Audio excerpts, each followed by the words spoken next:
Mesdames et messieurs, bienvenue dans cette nouvelle vidéo. Aujourd'hui, on continue notre série sur les constellations en astrologie indienne, astrologie sidérale, donc basée sur les étoiles. Et on va aujourd'hui parler du Capricorne et des prévisions pour le Capricorne en 2025. Alors, comme d'habitude, je vais surtout parler des ascendants Capricorne et des lunes en Capricorne, puisque c'est ce qui particularise le plus le thème. Le soleil, on s'en fiche, en astrologie pour le côté personnalité, tempérament et surtout surtout pour les domaines de vie. Donc, si vous êtes ascendant Capricorne ou lune en Capricorne en astrologie indienne, et pour cela je vous invite évidemment à, si vous ne connaissez pas, à regarder sur des sites comme AstroThème et à sidéraliser le thème pour savoir où sont vos positions sidérales, et bien si vous avez votre ascendant Capricorne, votre lune en Capricorne, vous pouvez regarder cette vidéo qui va donc parler de vous pour les prévisions 2025 et vous pouvez également télécharger la petite fiche récapitulative pour avoir ça sous les yeux et pourquoi pas l'imprimer pour 2025. On va parler aujourd'hui de Saturne, de Jupiter, des nœuds lunaires et de Mars. Je parlerai courant 2025 de Vénus, de Mercure et du Soleil, c'est-à-dire des planètes plus rapides qui vont aussi évidemment avoir leur importance, leur mot à dire particulièrement. On va parler donc de Saturne, Saturne qui transite en Poisson dans la constellation du Poisson le 29 mars 2025, il va y rester 2 ans et demi, il va sortir le 3 juin 2027 et Saturne donc sera dans votre maison 3 pour vous les Capricornes. Saturne c'est vous-même, ça vous représente, c'est le maître de votre ascendant ici Capricorne. C'est vous qui allez où? Qui allez vers la maison 3. La maison 3 c'est quoi? C'est la maison du déplacement. Donc ça peut retarder les déplacements. Parce que Saturne, ça retarde. Donc un déplacement peut être retardé. Saturne en 3. Un voyage peut être retardé. Donc ça, c'est en contre-analogie avec les déplacements, les voyages. Puisque Saturne, c'est l'ancrage. Saturne, c'est la lenteur. Et en même temps, quelle est l'analogie majeure entre Saturne et la 3? C'est l'étude. Saturne, c'est le rat de bibliothèque. La maison 3, c'est l'idée du mental, parce que c'est en lien avec la Lune, la maison 3. La Lune est en joie en maison 3. La Lune, c'est le mental, ça change constamment. Donc, il y a l'idée importante d'un Saturne en maison 3 de favoriser une étude qui prend du temps. Par exemple, une formation. Ça favorise ça. Ça favorise l'idée de s'exprimer, maison 3, de manière complexe ou de manière cachée. Saturne en maison 3. Par exemple, si vous devez apprendre une langue complexe qui prend des années, Saturne en 3 favorise cette chose-là. La maison 3, c'est aussi les voisins, la fratrie, les proches de manière générale, et plutôt au niveau du sang, donc les frères et sœurs. Donc ça pose problème pour vos frères et sœurs, ce transit de Saturne qui tend à éloigner. Il peut aussi donner une petite difficulté de santé pour un frère ou une sœur. C'est possible, ce Saturne. Saturne en Poisson tend à approfondir, raffermir, je dirais même, les prises de décision. Parce que la maison 3, c'est aussi en lien, pas que avec la Lune, aussi en lien avec Mars. En ce sens que Mars, c'est son ordre chaldéen, la maison 3. Et donc Mars, c'est quoi? C'est les prises d'initiative, c'est le courage, la bravoure, c'est l'idée d'agir, c'est l'idée de prendre des décisions, souvent dans l'urgence avec de l'effort. Et si on met Saturne ici, ça favorise l'idée d'entreprendre des choses sur le long terme, des longs projets. Ça raffermit vos décisions. Vous pouvez prendre des décisions importantes durant cette année 2025, les Capricornes. Vous pouvez prendre des décisions qui ne plaisent pas à tout le monde. C'est possible. Ça permet d'entreprendre sur le long terme en planifiant un peu de la même manière qu'un architecte, si vous voulez, avec ce transit. Voilà globalement, rapidement, Saturne, ce que ça peut donner pour vous en Poisson. Je fais un peu plus rapidement pour les autres signes parce que j'ai reçu des commentaires qui me disaient que c'était peut-être un peu trop détaillé et qu'il fallait peut-être que j'aille un peu plus vite. Donc, je vais essayer d'aller à l'essentiel. Jupiter transitera en Gémeaux le 14 mai 2025 et il restera jusqu'au 1er juin 2026. Les Gémeaux, c'est quoi pour les Capricornes? C'est la 6, maison 6. Maison du quotidien, de la santé, des domestiques, des employés, des animaux domestiques. Jupiter est là-dedans. Jupiter est maître de 12 pour vous, les Capricornes. Donc il est bénéfique naturel et maléfique accidentel.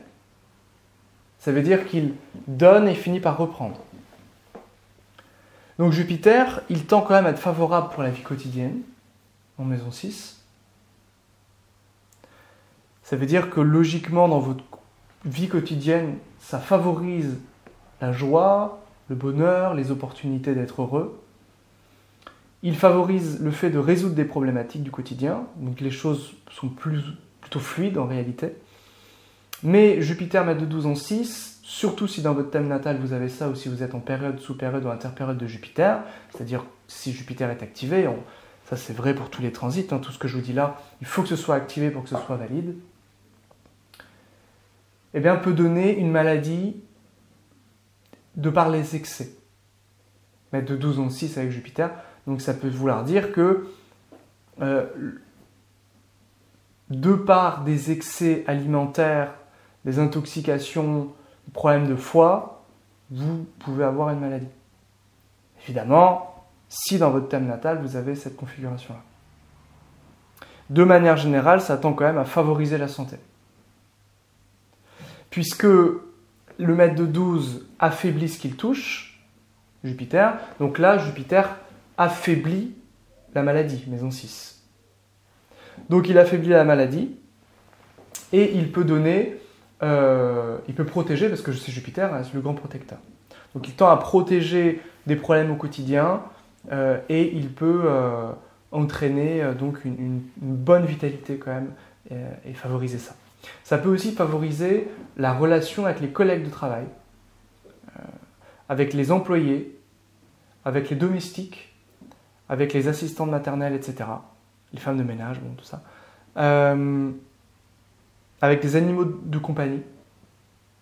Ça veut dire que ça se passe bien, on a un nouvel animal de compagnie, ça se passe bien, possiblement. Mais, comme Jupiter est maître de 12, ça peut être aussi qu'à un moment donné, un animal s'enfuit. Ou que quelqu'un est amené à disparaître. Quelqu'un qu'on vient d'évoquer. C'est-à-dire un employé qui part, un domestique qui part, voilà. Donc il y a un changement, il y a un éloignement avec les choses de la maison 6. Et Jupiter est aussi maître de 3 pour vous, donc c'est vos efforts. Donc vous pouvez mettre beaucoup d'efforts dans cette maison 6. Donc par exemple, vous pouvez mettre des efforts à signer des contrats pour avoir un domestique, ou pour avoir un employé, ou pour traiter avec un collègue. Vous voyez ? Parce qu'il y en a un autre qui est parti. Vous voyez, c'est un peu cette symbolique-là. Voilà globalement pour ce Jupiter en maison 6, qui tend à être plutôt protecteur, bien sûr, pour les domaines de la vie quotidienne. Maintenant, on va parler des nœuds. On va parler des nœuds lunaires. Rahu en Verseau, c'est votre maison 2, il met en évidence les domaines de la maison 2. C'est-à-dire les domaines des biens matériels, de la sécurité matérielle. Le nœud nord, c'est l'obsession, on ne fait que de penser à ça. Surtout si vous avez le nœud nord en lien avec Saturne dans votre thème ou avec la maison 2, par aspect occupation, ce transit va réactualiser cette puissance-là par rapport à la maison 2. C'est-à-dire que vous pouvez beaucoup vous inquiéter pour les finances. Vous pouvez beaucoup vous inquiéter pour votre sécurité matérielle. En même temps, ça tend à être plutôt favorable pour les finances, même si ça va être se faire avec du travail. Je n'ai pas dit, mais Saturne en Poisson va favoriser aussi l'argent à travers les déplacements, à travers votre expression, à travers la fratrie. Ça favorise l'argent. Ou les voyages. Rahu en Verseau tend à favoriser le mensonge. Alors, c'est pas forcément que vous êtes un menteur, mais c'est pas du tout ça, c'est généralement que les circonstances font qu'on est un peu obligé de détourner un peu la réalité pour pas blesser. Généralement, il y a souvent ces circonstances qui font ça, avec Rahu en maison 2. C'est propice au malentendu, au trouble un peu dans la parole, à l'incompréhension, de manière générale. Ça vient troubler ces choses-là. Mais ça tend à être quand même très favorisé pour tout ce qui s'apparente aux finances, aux biens matériels de manière générale, et on y pense beaucoup. Voilà. Ça peut être aussi, on a envie de connaître un petit peu tout, Rahu en maison 2. Parce que la maison 2, c'est l'ordre chaldéen de Jupiter. Donc Jupiter, c'est pas que l'argent, c'est aussi la connaissance. Attention à la boulimie, donc l'alimentation, maison 2, hein, aux pulsions alimentaires, à ce qu'on consomme. Parce que Raoult en 2, ça favorise la cigarette, l'alcool, les médicaments, toutes ces choses-là. Donc attention un petit peu à ça pour votre santé. Évidemment, ça peut contribuer à ce Jupiter en 6, donc au niveau des excès, avec Raoult en Verseau. Donc Raoult transite le 29 mai 2025, je ne sais plus si je l'ai dit, et il reste jusqu'au 25 novembre 2026 dans cette constellation du Verseau, et Ketu en Lion, évidemment, en même date également. Possible arrivée d'une nouvelle personne dans la famille proche, que ce soit un enfant, que ce soit un mariage, le nœud nord tend à ajouter. Après, le nœud nord, il peut aussi entraîner une certaine forme de... comment dire, une atmosphère un petit peu particulière, un peu bizarre, un peu étrange au sein de la famille proche. C'est possible. Hein. Le nœud sud, en 8, du coup en Lion, il favorise l'autodestruction. On revient avec ce nœud nord en 2. Hein. Donc par rapport à l'alimentaire, le nœud sud en 8, il est... Voilà, c'est, on va dire, un confort, une nature à l'autodestruction. C'est possible. Hein. Défavorable pour les affaires, pour l'argent du conjoint, pour les héritages. Par contre, il est très favorable pour les choses subtiles. C'est-à-dire, favorise l'introspection, l'accès au monde subtil. Ça peut être l'énergétique, le soin. Toutes ces choses-là, le nœud sud en 8 est extrêmement favorisé pour cela. On va maintenant parler de Mars. Mars rentre en Gémeaux le 21 janvier 2025 jusqu'au 2 avril 2025. Gémeaux, c'est la 6, donc là, ça va être juste avant l'entrée de Jupiter. Donc attention à la santé, de janvier à avril. Et ensuite, il y a Jupiter qui vient protéger, mais juste avant, début d'année, attention un petit peu à cette santé, aux ennemis aussi, des gens qui peuvent vous chercher des querelles. Par contre, ça favorise la compétition. La compétition, si vous avez un défi, une compétition, quelque chose à réaliser, c'est très favorable. La victoire sur les ennemis aussi, généralement, est plutôt favorisée avec ce transit. Mars en Cancer, du 2 avril au 6 juin, là, il n'est pas terrible. Ça fragilise grandement le couple et ça peut donner des conflits dans la relation. Mars du 6 juin au 28 juillet en maison 8, donc là attention aux chutes, aux accidents, mais généralement ça favorise d'autant plus, il y aura Ketu le nœud sud, l'occulte, la recherche, l'énergétique. On a très très bon ici. Vous allumez la torche, vous rentrez dans la grotte, Mars en Lion ici. Mars en Vierge, très défavorable pour le père ou le professeur. Donc voilà, des changements qui peuvent arriver de manière soudaine et inattendue pour le père par exemple, problème de santé. Généralement, on se bat pour la défense de ses idées, hein, parce que Mars en 9 favorise la politique, par exemple. Mars en Balance, maison 10, beaucoup d'énergie tournée vers le travail, ça peut favoriser un petit peu les conflits, un petit peu au boulot, avec un supérieur hiérarchique, mais de manière générale, il y a beaucoup d'efforts fournis au travail, on peut avancer beaucoup dans son travail avec de l'effort, en serrant un peu les dents. Mars en Scorpion, conflit possible avec un ami, parce que c'est votre maison 11, les Capricornes. Voilà, c'est quelque chose qui est possible. Petit problème de santé pour un ami aussi, éventuellement. Bon, c'est possible. Alors, c'est pas des transits terribles.